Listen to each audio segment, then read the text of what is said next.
పక్కన పెడితే ఇక ఇది తెలంగాణ పేపర్.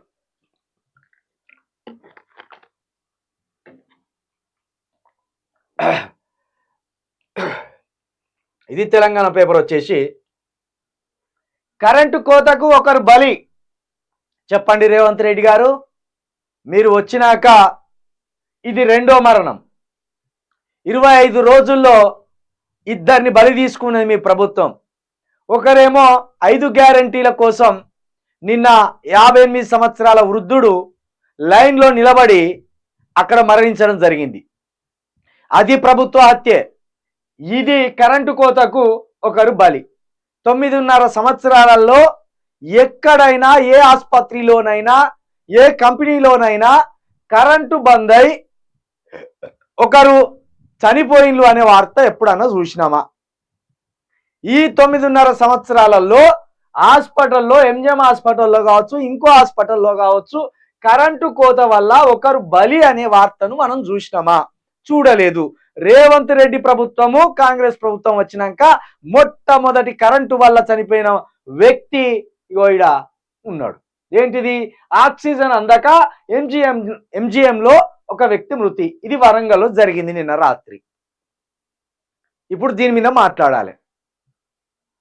అక్కడ జనరేటర్లు ఎందుకు లేవు? జనరేటర్లు పెట్టలేని దుస్థితికి ఎంజిఎం వచ్చింది. దీంట్లో కేసీఆర్ పాత్ర ఎంత? ఇప్పుడు 25 రోజులుగా అక్కడ జనరేటర్లు ఉన్నాయా లేదా అని కనీసం రివ్యూ పెట్టుకొని రేవంత్ రెడ్డి ప్రభుత్వానికి ఎంత బాధ్యత ఉన్నది? రేవంత్ రెడ్డి ప్రభుత్వంలో ఉన్న దామోదర్ రాజనరసింహ అనే వైద్య శాఖ మంత్రికి ఇందులో ఎంత బాధ్యత ఉన్నది?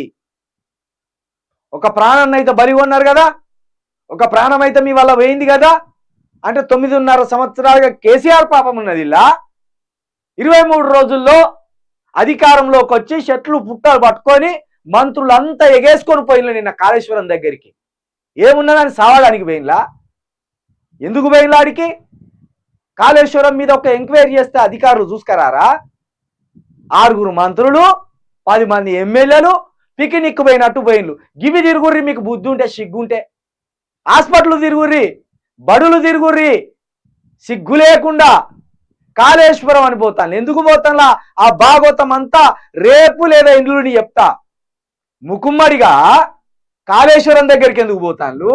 ముకుమ్మడిగా భద్రాచలం థర్మల్ పాయింట్ దగ్గరికి ఎందుకు పోతాను? ముకుమ్మడిగా యాదాద్రి పవర్ ప్లాంట్ దగ్గరికి ఎందుకు పోతాను? మీ భాగవతం అంతా రేపిప్పుతా నేను. మీరు ఎందుకు పోతాను? ఎవరిని బెదిరించబోతుండ్రు? దేనికోసం పోతుండ్రు అని చెప్తాం. మీకు ధైర్యం ఉంటే ఇదే వైద్య ఆరోగ్య శాఖ మంత్రివర్యులు దామోదర్ రాజనరసింహ గారు కావచ్చు, లేకపోతే ఇతర మంత్రులు కావచ్చు, ఎవరెవరైతున్నారో ప్రతి హాస్పిటల్ తిరుగురు. వరంగల్లో ఉన్న ఎంజిఎం హాస్పిటల్ తిరగాలి, ఇక్కడ హైదరాబాద్ లో ఉన్న ఎంజిఎం హాస్పిటల్ తిరగాలి, ఉస్మానియా హాస్పిటల్ తిరగాలి. ఇట్లా ప్రభుత్వ హాస్పిటల్ ఎన్ని ఉన్నాయో అన్ని తిరుగుర్రి. 76 సంవత్సరాలుగా మీరు ప్రభుత్వాలు మారుతూ మా జీవితాల్లో ఏం భరోసా ఇచ్చిందో తెలుస్తుంది. కరెంటు పోయి ఒక మనిషి చచ్చిపోతాడు. ఎంత బాధాకరం ఇది. ఒక్క జనరేటర్ ఉండదా? 9.5 సంవత్సరాల్లో జనరేటర్ ఉన్నదో లేదో కేసీఆర్ చూడడు, కేసీఆర్ ప్రభుత్వం చూడదు. 25 రోజులు నీ ప్రభుత్వం ఏర్పడి నువ్వు వచ్చినాక కూడా ఈ జనరేటర్ ఉన్నదో లేదో నువ్వు చూడవు. గిట్లాగం చేస్తాను మన బతుకులు.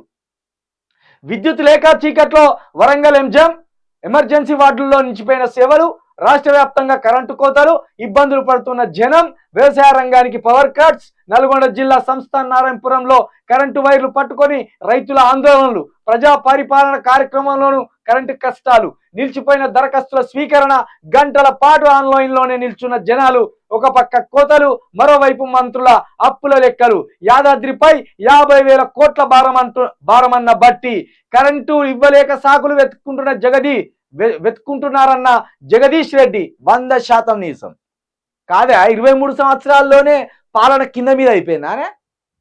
ఒకవేళ ఇప్పుడు ఇదే బీఆర్ఎస్ ప్రభుత్వం మూడోసారి ఎన్నికైంది అనుకో, ఈ సాకులు చెప్పేటోళ్ళ వాళ్ళు. ఈ సాకులు ఇక్కడ అది లోటు ఉన్నది, ఇక్కడ ఇది లోటు ఉన్నది, దానికి అక్కడ పొక్క పడ్డది, దీనికి ఇక్కడ పొక్క పడ్డది, ఈ పొక్కను మేము పూడ్చుకుంటూ రావాలి. ఈ సాకులు చెప్పా వాళ్ళు? ఈ కుంటి సాకులు చెప్పా వాళ్ళు? చూడండి, కరెంటు కష్టాలే, ఎక్కడికి పోయినా కరెంటు కష్టాలే. ఇక ఈ 5 సంవత్సరాలు అరిగోసపడకపోతే అడుగుర్రి. ఎందుకు ఎన్నుకున్నవరా నాయన కాంగ్రెస్ వాళ్ళను అని తలలు పట్టుకునేదాకా రాకపోతే అడుగుర్రి. ఒకరేమో కథం అయిపోయిళ్ళు, కరెంటు వైర్లను పట్టుకునేమో రైతుల ఆందోళన పడతాళ్ళు, రైతు బంధువాడు లేదని మరొకడ రైతుల ఆందోళన పడతాళ్ళు. ఇటు చూస్తేనేమో ప్రజా పరిపాలన కార్యక్రమంలో కూడా కరెంటు లేని కథ అయిపోయింది. మరోవైపు ఈ ఎమ్మెల్యేలంతా ఓడు దోతి కట్టుకొని, ఓడు పాయింట్ వేసుకొని, ఓడు పౌడర్ వేసుకొని ఇక కాళేశ్వరం అంటూ వీళ్ళు పోతారు. మిమ్మల్ని ఎన్నుకునేది ఎందుకే నాకు అర్థమైతలేదు. మిమ్మల్ని ఎన్నుకునేది ఎందుకు? కాళేశ్వరం చూడలేదా? కాళేశ్వరంలో గన్లు పడ్డాయని తెలియదా? కాళేశ్వరంలో ఉన్న మేడిగడ్డ పియర్స్ కుంగినాయని తెలియదా మాకు? కొత్తగా మీరు పోయి అలా పీకిందేమున్నది? కొత్తగా మీరు అలా పోయి చేసేదేమున్నదయ్యా? ఎంజంలు ఏమున్నదని తెలుసుకోవాలి, రైతుల కష్టాలు ఎట్లున్నాయని తెలుసుకోవాలి, ఏ బడి ఎట్లున్నాయని తెలుసుకోవాలి. అది పక్కన పెట్టి ఏషాలు ఎత్తానులేదయ్యా, ఏషాలు కొత్త ఏషాలు. మీ సంగతి ఏందనేది రేపు లేదా ఎల్లుండి చెప్తా, మీరు ఎందుకు తిరుగుతాను అనేది. మీ దందాల కోసం ఏంది, మీ దందాల బ్యాచ్ ఎక్కడెక్కడ దందాలు చేసి ఏం పట్టుకురావాలనేది ఎందుకు తిరుగుతాను రేపు చెప్తా కానీ మీ సంగతి.